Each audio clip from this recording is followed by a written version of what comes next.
Welcome back. This is News Check and this is KBC. Remember, we are also live on our social media platform, and today we are discussing matters polls, matters election, bearing in mind that the IEBC selection panel will be conducting the interview for 36 candidates, and word has it is that the interviews should have already started, but one candidate has already been disqualified because of irregularities in terms of his paperwork. Of course, we'll be telling you much on that, but those others that were scheduled for the day will continue as well, and we will be getting back to the KICC for that live feed. And just before the break, I was joined by Gitonga Mukunji, who is a political strategist, and now I'm joined by Duncan Okatch, who is an advocate of the High Court.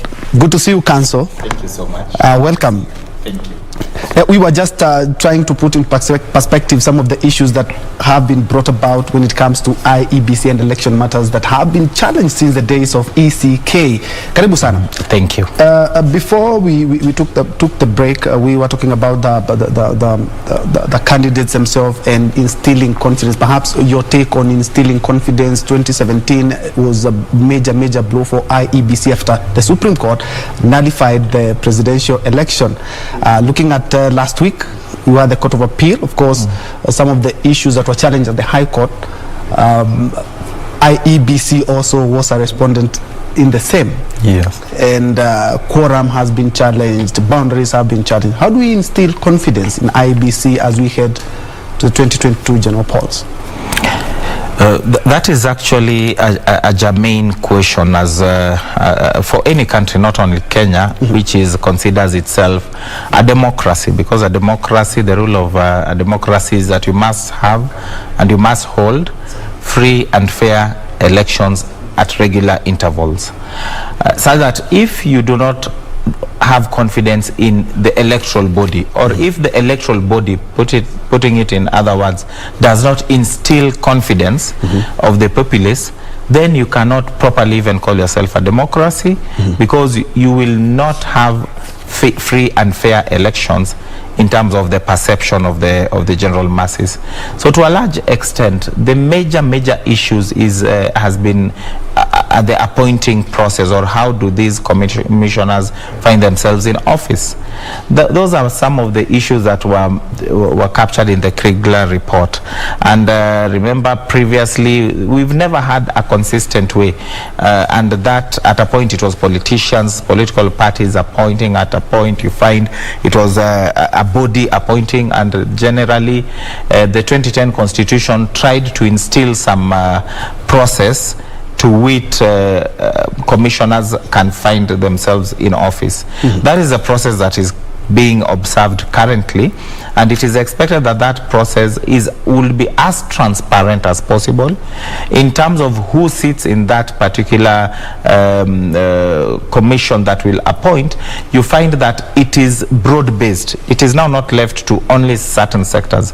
Lawyers are involved, the public is involved, the state is involved, so that even that process itself, before you even arrive at those names, is already a process that still will demand and deserve the respect of Kenyans, so that the outcome of that process would equally be a process that Kenyans will associate with. And those names are names that people will know. You have not landed there pursuant to your political persuasions, pursuant to whichever side of the political divide you lean on, pursuant maybe to your tribe or where you come from, but it will be properly merit-based, juxtaposed with what is required for someone to sit in that commission. And I believe this will actually instill confidence to this IEBC at this particular point, and noting that the term of the chair is also almost coming to an end, so that the engine itself will be rejuvenated from within. And the problems, and I want to believe the problems that we encountered in 2017 will actually be problems that we should not be able to encounter. Remember, At a point we were saying it is only the commissioners who are tasked to deal with this. Later on we were then told that it is the secretariat that is actually in charge in terms of the day-to-day running. There is already an infusion of new blood in the secretariat, yes, so that we do not have the secretariat as was. Now the commission itself in terms of the commissioners will not have it as was. The only problem that we find is that if the Kriegler report is anything to go by, the timing in which we are bringing all these number of commissioners is also not a very good timing. Kriegler said we must be almost ready for an election 2.5 years to that particular election. We are actually now trying to come up with a system to bring in these commissioners in their numbers, and these commissioners, remember, must fall into a system which is already ongoing. Yes. Remember, elections are not planned within a month, within even 1 year. Yes. It starts immediately after the general elections. Yes. So that even if they come, I'm a bit apprehensive that they may not infuse the blood, or we may not see those results immediately, based on the fact that they'll join this journey midway, and there's very little they can do to actually change the major policy positions that have already been put in place, because changing that would ultimately affect the general elections in terms of planning. So maybe the results, we'll start seeing them post 2022, that is 2027. Maybe that is when we can say they'll properly fit and we can see those policies, but it is still the saying that better late than never still applies. We'd rather do it now, because we cannot say that just because we are late we don't at least try it. Yeah, indeed, that's one of the questions, of course, the challenge of just 1 year, and of course they have to sift through exactly what the commission has been doing all those years. Perhaps Mukunji, you can chip in there. 1 year, is it exactly enough? We are working with the bare minimum, as the council has talked about. Kriegler did talk about a minimum of a year, and that is exactly what we are working on. And looking at the confidence that Kenyans have towards the electoral process, do you think the 1 year is exactly enough for these 4 commissioners?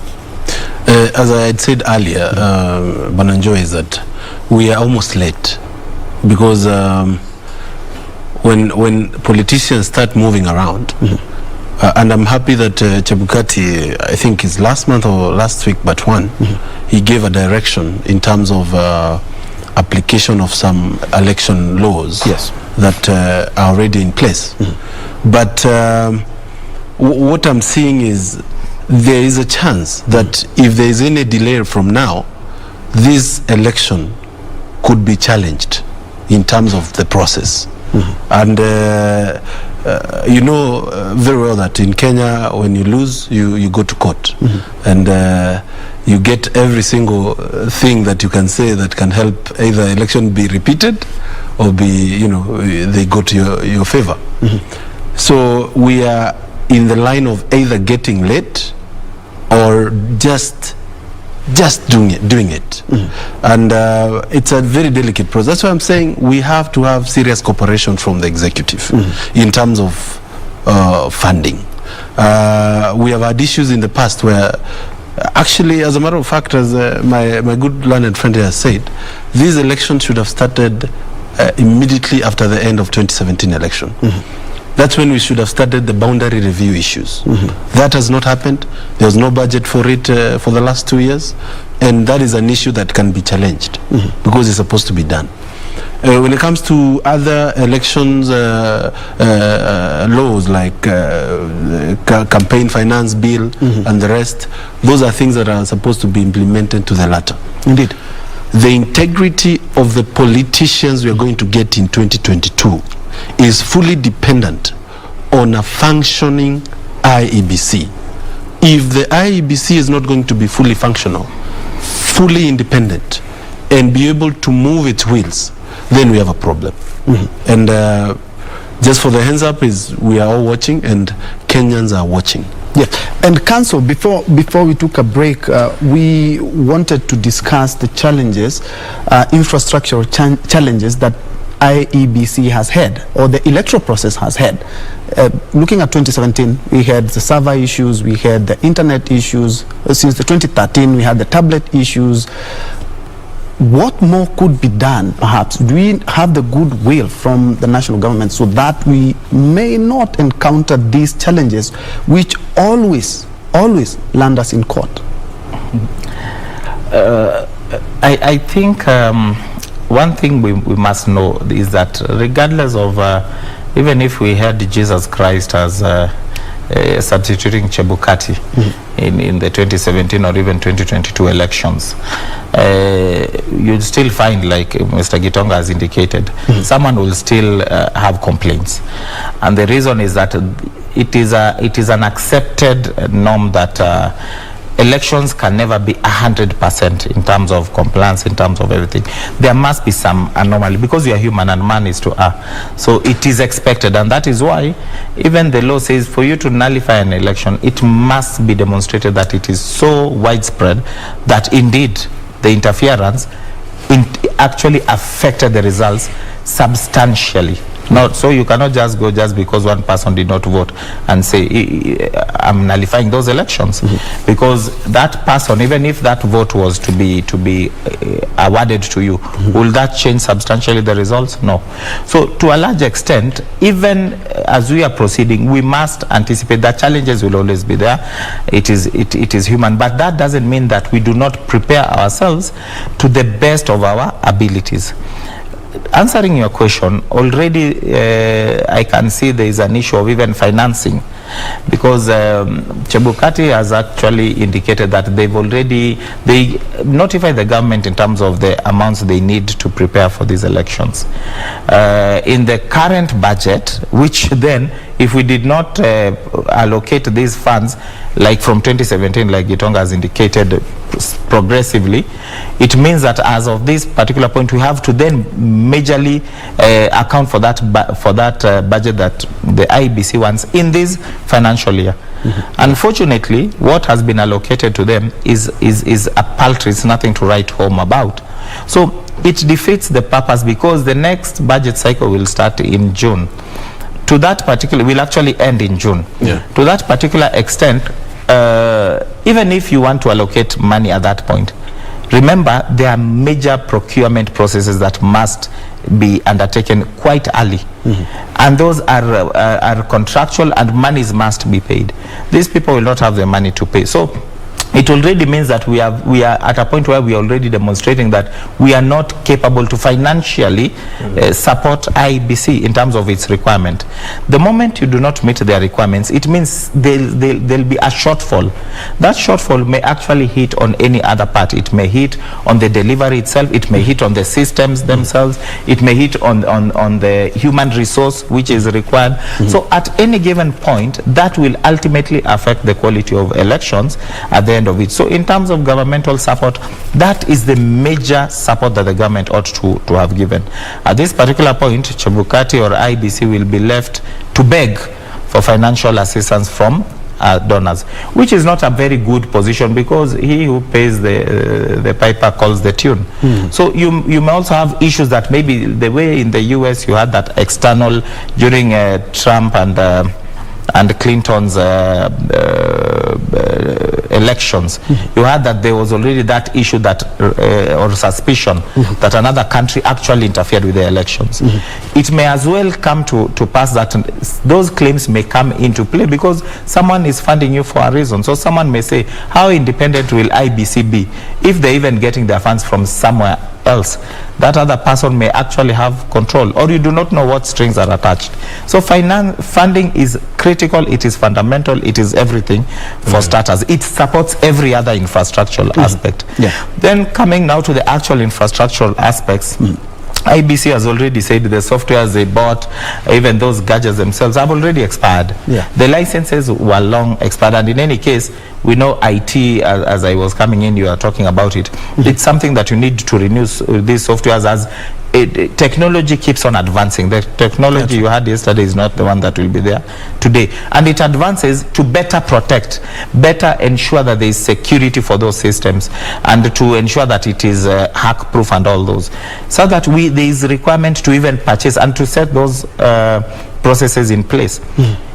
I note as of this particular point, we have not started that. Remember, prior to the 2017 elections, when the IEBC tried to procure from the fund, I think it was MOFO and others, ODM went to court and actually challenged even that procurement process, because it is everything. So that if this system itself, even in the procurement process and everything, you do not have faith in it, it can still be challenged in court. It can even affect the preparedness of IEBC. Looking at it, IEBC must also be prepared in terms of the constituencies and the boundaries which we have. Like the Constitution says, we must have these boundaries in place, not less than 1 year to the next general elections. That will be 2 weeks in August. So we are almost there. Obviously, it is impractical, but looking at it, assuming BBI was to go through, or the Court of Appeal was to give a go-ahead, and that happens, and it actually gets the support of the people, assuming, it will then culminate to a new dispensation whereby new constituencies may actually be in place by the time we are doing our elections. If that happens, what does that portend to IEBC and its planning and everything, and the infrastructural processes and the funding, of course, and the finances as well, everything, because they have 70 to plan. constituencies is a big number. It's a big number, and you remember there are wards also there, therein, which must also be catered for now under this, and it must also be in the system, the voting system. Even their registers and everything must now be dealt with. So those are some of the major hiccups or major challenges that may face them infrastructurally, which people may not be looking at. That will lead to a lot of complaints. That will lead to a lot of election petitions, which are costly. That will lead to a lot of animosity. And the boundaries themselves, remember, boundary review is never an easy thing. It may also cause animosity amongst communities. It will be challenged in court as well. And it will still obviously end up in court, which is not a bad thing for us, because it creates work for lawyers, so we are not complaining so much. But it is those are major things that as a country we have to look at. Of course, and perhaps to shift focus on the finance aspect. I do remember in 2017 the IEBC had capped the spending at 15 billion and 5.2 billion for the presidential campaigns. But looking at our country, during elections, people spend a colossal amount of money. Will this actually, the 5 years, 2 million fine, deter politicians from spending as much money as they spend in 2022 succession politics? Mukunji. Okay, I think the issue of campaign financing is an issue that is supposed to be fully implemented by the IEBC, because we have had issues before where instead of people selling their agendas, they're using monies to get votes, and they're buying votes. As a matter of fact, that is illegal in terms of elections, and that's a law that has not been well implemented in the past, and I don't see it being implemented better this time. I'm very pessimistic when it comes to that, because politicians have gotten their ways around the use of money. Yes. I think normally in these Western countries, you find the finance of every campaign are actually given an update every month. You have to declare how much you have used, and on these issues and these ones, because that is where the biggest corruption is. We have had government in the past using public money to do campaigns, and the IEBC can do nothing, because those are cases. They have to be put in perspective. My good friends here have to be called and put a case, and it is very hard to prove.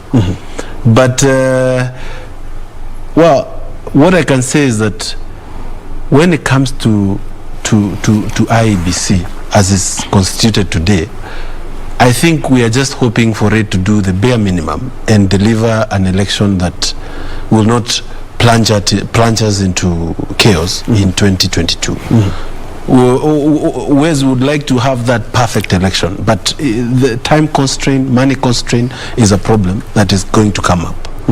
So I don't see the bill, that bill being fully implemented in this coming election. Council, perhaps you can chip in on that in terms of the money that is spent. Of course, the 5 million or the 2 million or 5 years fine.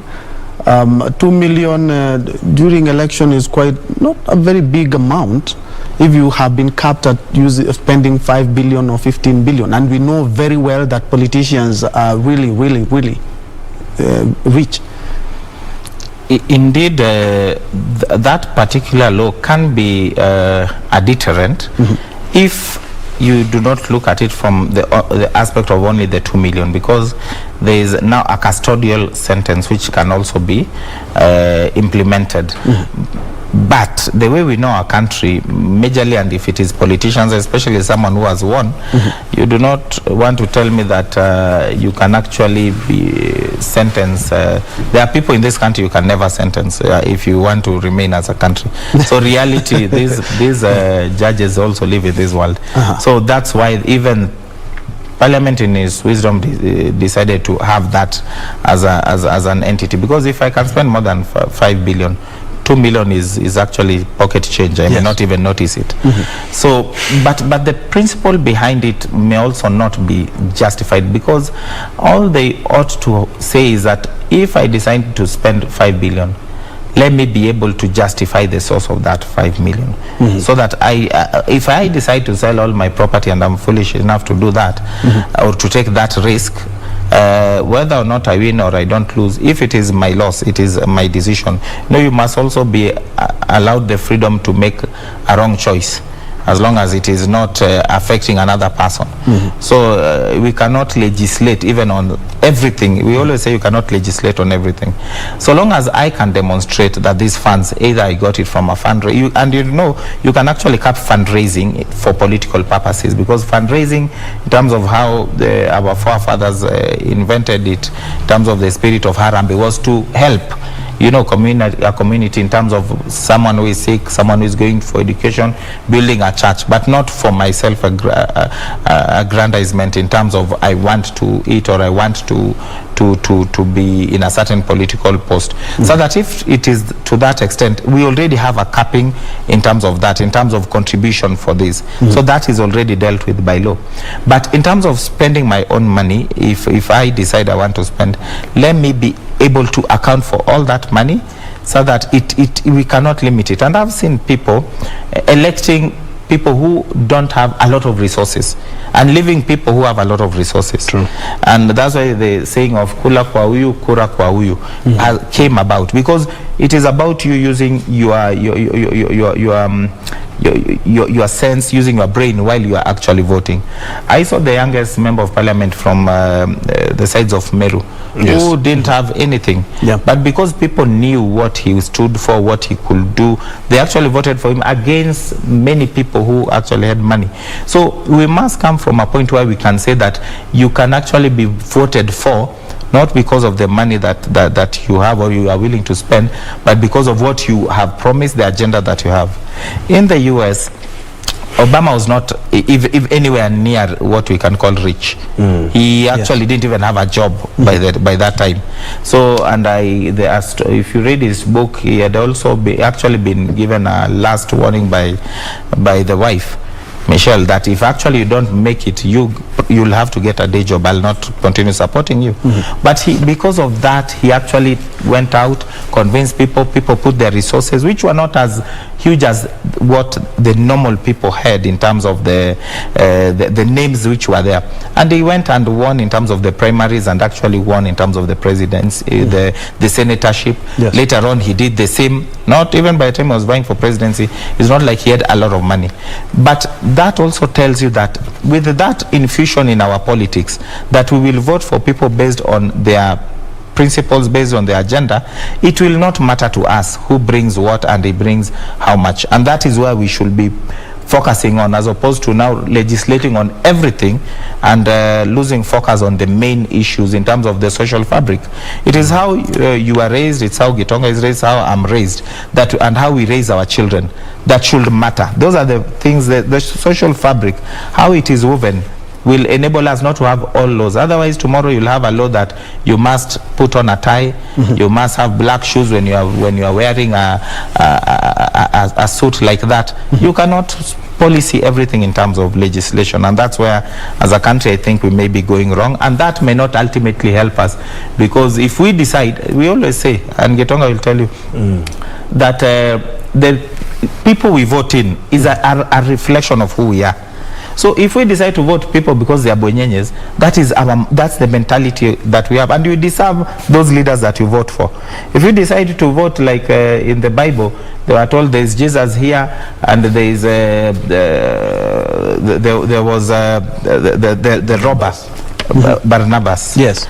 And it was elections.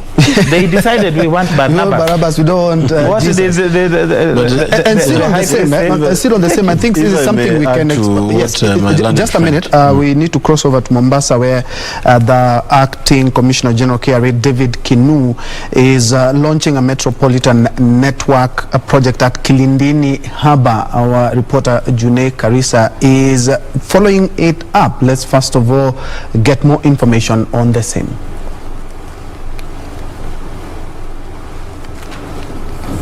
And the mandate that we have of revenue mobilization, so that government is adequately funded. These revenues will basically come from multiple sources.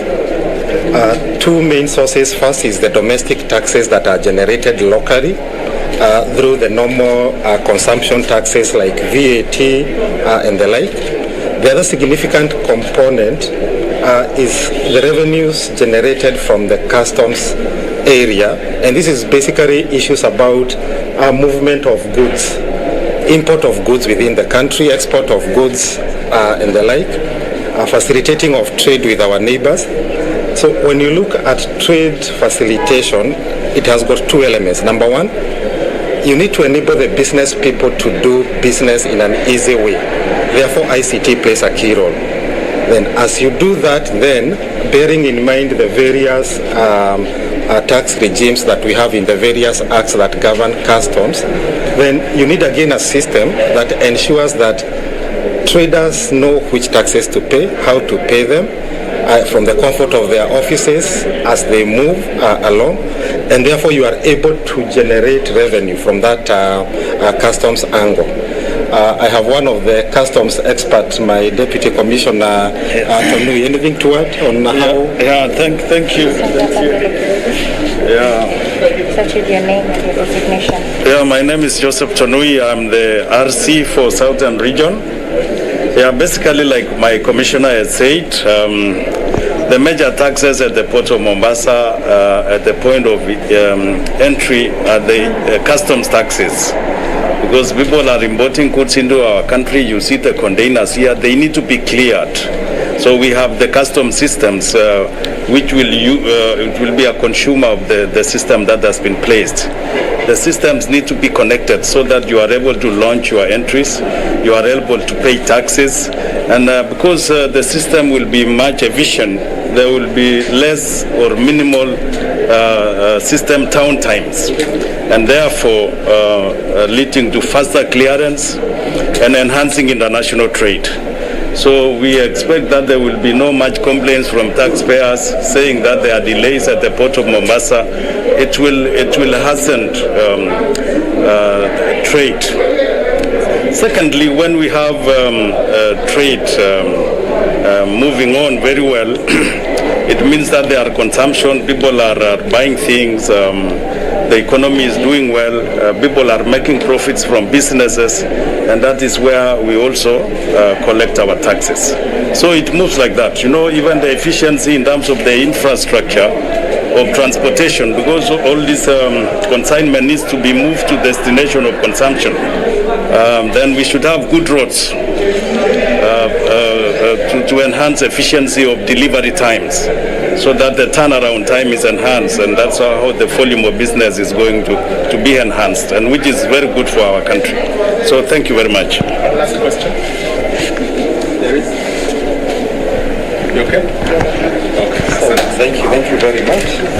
Hope to see you some other time. as we go about our businesses. Finally, from us as KRA, we are committed, just as we did in last year, by meeting the revenue targets that the government set for us so that the government runs efficiently. Again, we are committed as a public body, as public officers, on behalf of our Commissioner General, that even in this year, from our staff, we'll do everything possible to ensure that we facilitate trade, we enable our traders, and also we mobilize the revenues that are required to support the government to do what government does. Asanteni sana.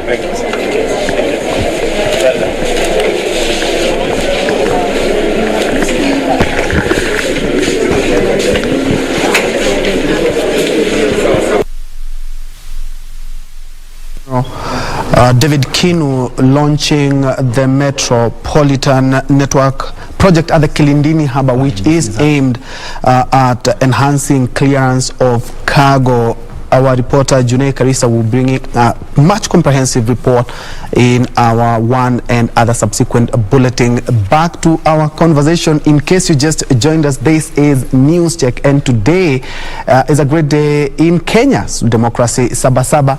And talking about democracy, we are also talking about matters polls. Remember, the IEBC interviews are starting today, and we'll be heading back to the KICC for that. But before then, I'm joined by two gentlemen. We have Gitonga Mukunji, who is a political strategist, and Duncan, who is an advocate of the High Court. And we are also trying to put into perspective some matters, IEBC, some of the challenges, and perhaps what to expect. Kenyans are waiting to see exactly who the four commissioners will be. Big task for the selection panel. And before we crossed over to Mombasa, we're talking about matters money, and perhaps you can tie it, Mukunji, you can tie it with IEBC. A couple of weeks ago, the chairman, Wafula Chebukati, did talk about all political parties, 2 months to the general polls, they must give an outline of their spending in terms of polls. And we do very well know Kenyans, perhaps you can call them developing world's politics, a little are tainted by issues of corruption and money laundering. Are we likely to see something like that? Well, 2 months, is it really enough? It's not enough, and there's a need to expound on that clearly, because there's a reason why this finance issue is a problem in our politics. And Njue, if we talk about politics and money and how money has messed up Kenya politics, you'll see the reason why there should be a clear and a very strict implementation of the Finance Act, Election Finance Act, Campaign Act, or I mean. Number one, I want to pick where my good learned friend started, and I want to talk of the issue of election code of conduct. The issue of code of conduct, how you're supposed to behave as a political party, as a politician, when you are going through an election, is very important, because it is tied to integrity. Why we have to know how much money has been used by political parties and politicians is because these are people who are coming to manage our hard-earned money and public money, and they manage it in billions.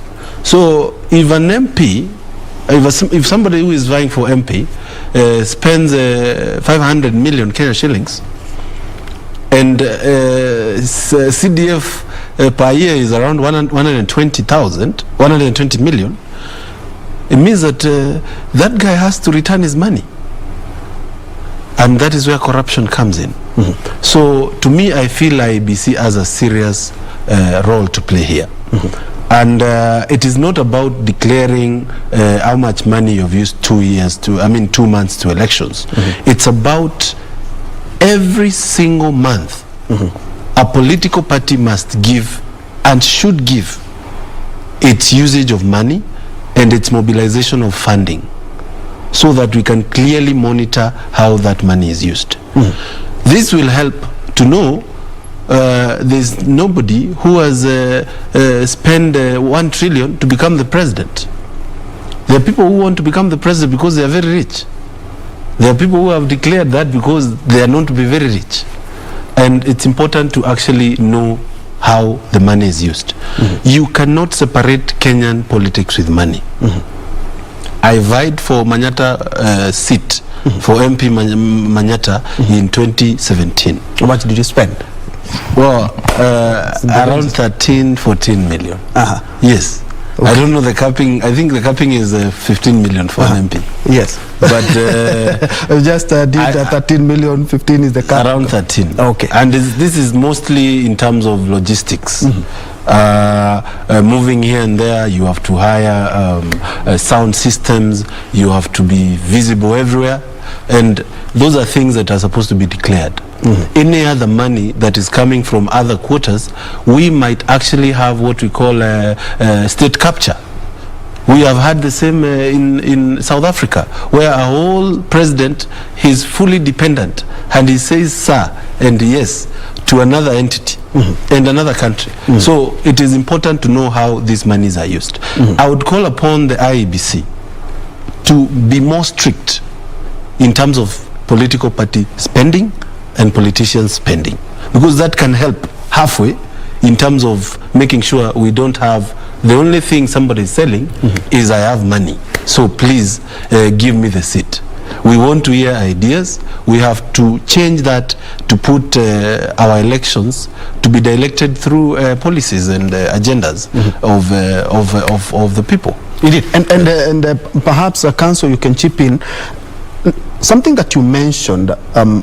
We will be having a lot of small fundraising. Basically, they are fundraising because you're calling your friends, telling them that I'm buying for opposition, kindly assist me.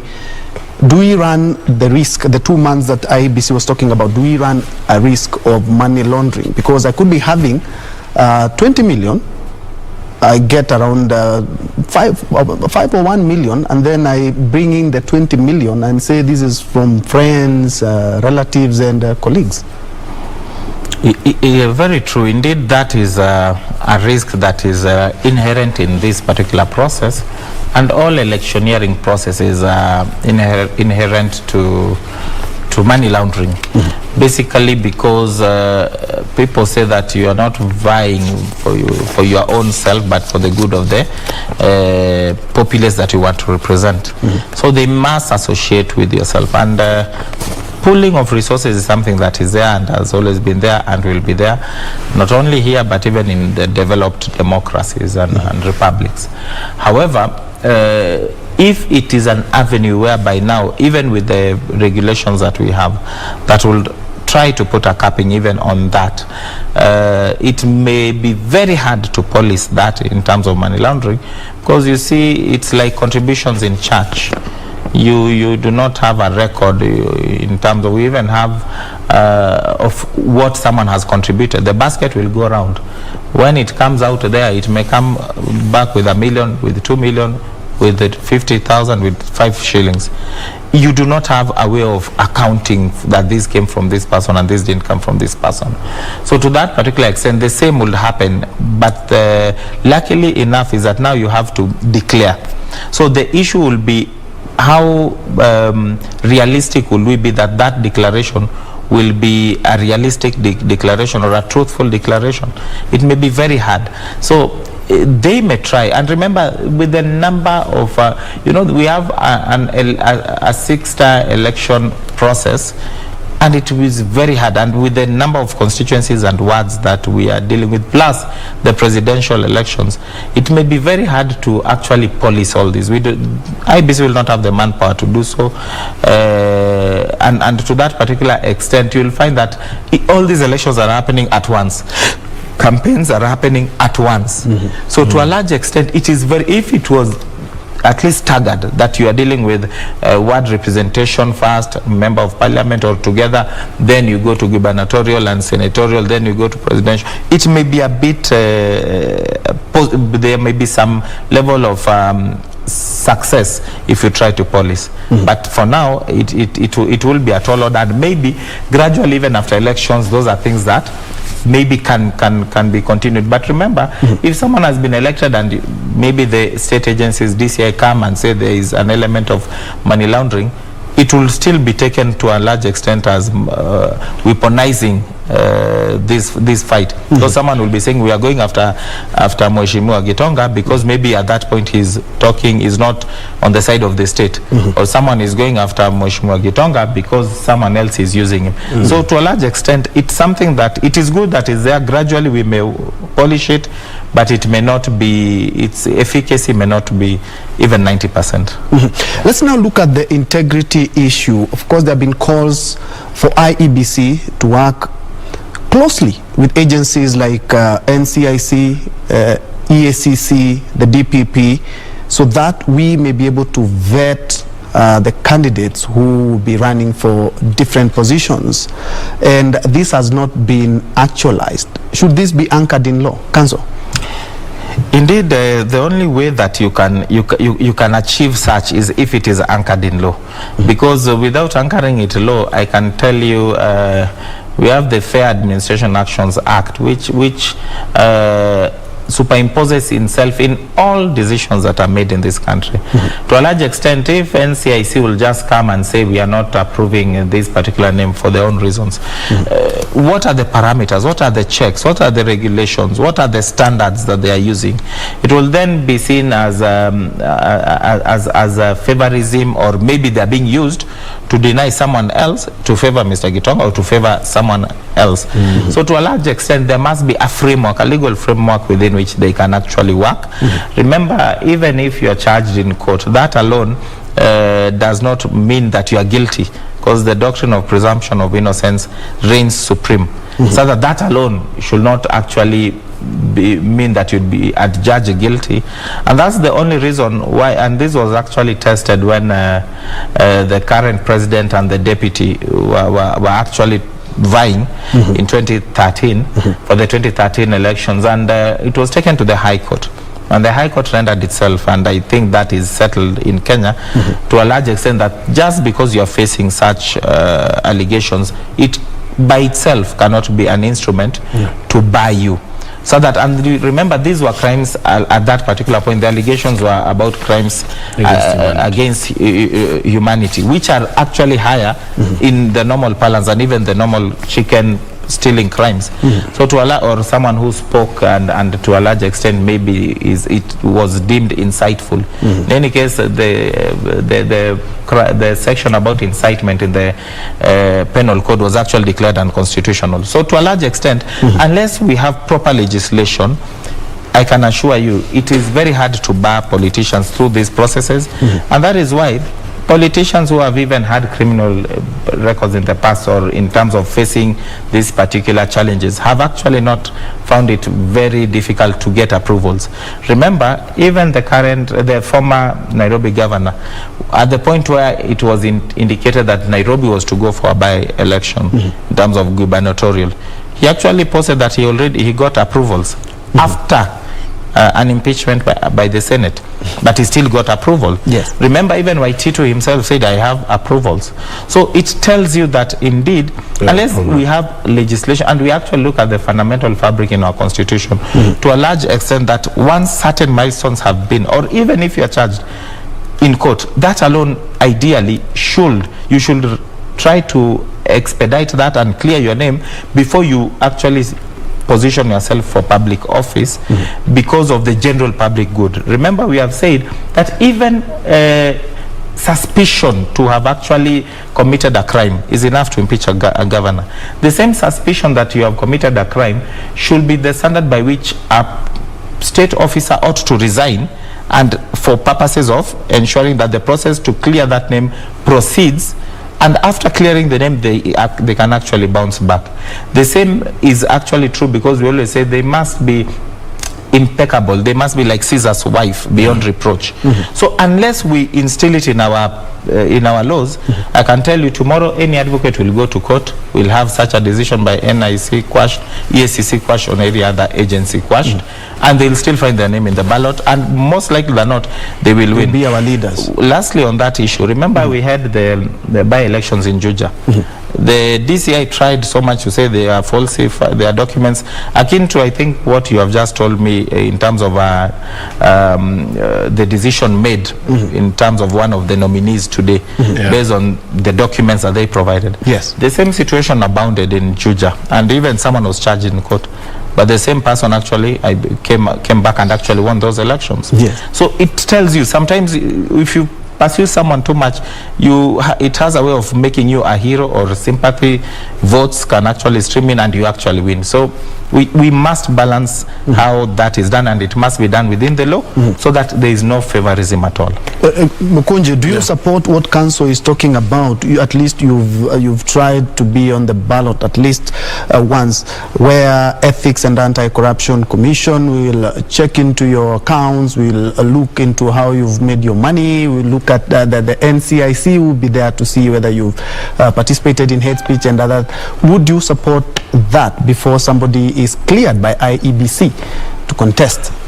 And should it be anchored in law? That should have been the most important thing that IEBC should be able to carry out, my opinion.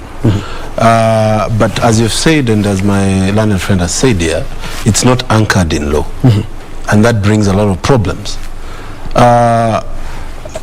There should also be a way of, I mean, those things that are, those people that are known outright to have committed some bad ethical or whatever against the chapter 6 of our constitution, there should be a way of barring them to get into the ballot. If you've been seen shooting somebody, I mean, it would be weird for IEBC to clear you on the integrity test. You fail. If you've been known to have stolen money and the case gone all the way, or stolen land, I think it's fair for IEBC to say no. But now the problem is it's a two-edged sword, whereby the IEBC cannot do much, but I think one of the laws that I expected our 12th Parliament to act on is that one. And they have acted upon issues of these are the funny issues, but they have left our integrity part very far. And it's because among the people who are in that 12th Parliament are also people with suspicious integrity issues. So I just feel that that is an issue that we have to handle as a country. And for now, I feel it's too late to start bringing it in, but something can be done if we empower IEBC to make these decisions. And when it comes to issue of integrity, if we want to solve serious problems in this country, we just need to work on our integrity of our leaders. If we work on that, we will reduce on corruption, we reduce on issues of leaders going rogue, and we reduce on so many other bad things that happen in our country. Of course, I had asked Mukunji this question, but since you're an advocate of the High Court, perhaps you can also give us your views on this, on IEBC being given more mandate and more biting power. Of course, we know very well, as we have seen even in the recent elections, some violence, some intimidation, you know, and IEBC talking about there's not much we can be able to do because we do not have the biting power. Do you believe that perhaps we could include some legislation to give IEBC more mandate when it comes to holding elections? Council? That is true. As I answer that, maybe I may just chip in on what Mr. Gitonga has indicated. It's to a large extent, Karl Marx theory, or Karl Marx himself, told us that laws are actually normally enacted to protect, you know, the big people, the bourgeois, as opposed to the commoner. And laws are made to protect these people as against the commoners. To a large extent, it will be very hard to expect Parliament to make laws that will actually affect them, or for lack of a better word, eat them. You know, you cannot make such laws. So it is very hard for some of these laws to pass through Parliament. And when my colleague makes it to Parliament and I want... I see him smiling. I don't know. He would shoot it down. I can tell you there's something that goes there, and those good ideas he has here will either be shot down immediately he says that, or he'll also be among the people who are opposing such once he's there.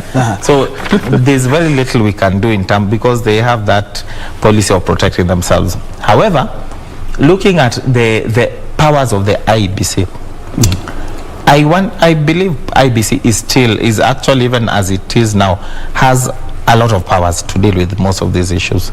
It is actually in law. It is legislated, and there are powers that are at their disposal.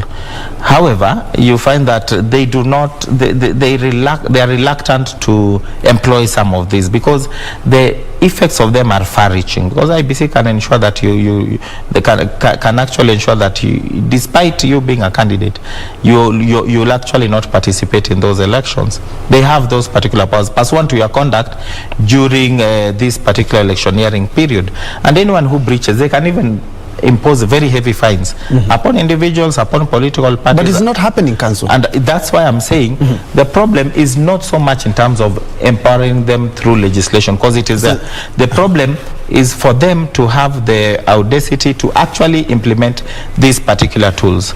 You know, these laws can actually act as a shield, can actually act as a sword. Normally they prefer to use it as a shield and forget that it can act as a sword. So the moment they crack the whip, and remember, in every electioneering period, most of these candidates always call upon IEBC. They take their complaints to IEBC.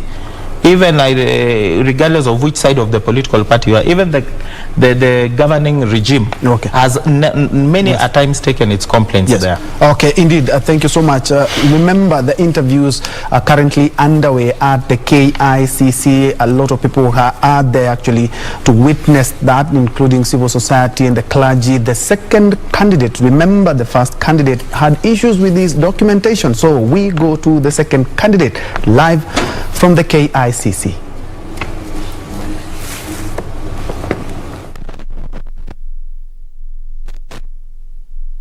Faridun Abdullah, welcome. Thank you. My name is Gideon Solonka, a member of this panel. My name is Reverend Father Joseph Mutie, a member of this panel. I am Aworia Choka, Vice Chair of the panel. Good morning, Mr. Rale. My name is Elizabeth Mayo, member of the panel. So, Dr. Nuno, please feel welcome. This morning, we just want to have a conversation with you to allow us to get to know you better beyond the documents that you submitted to us. In view of that, this is a timed interview, so I will request that you try and keep your answers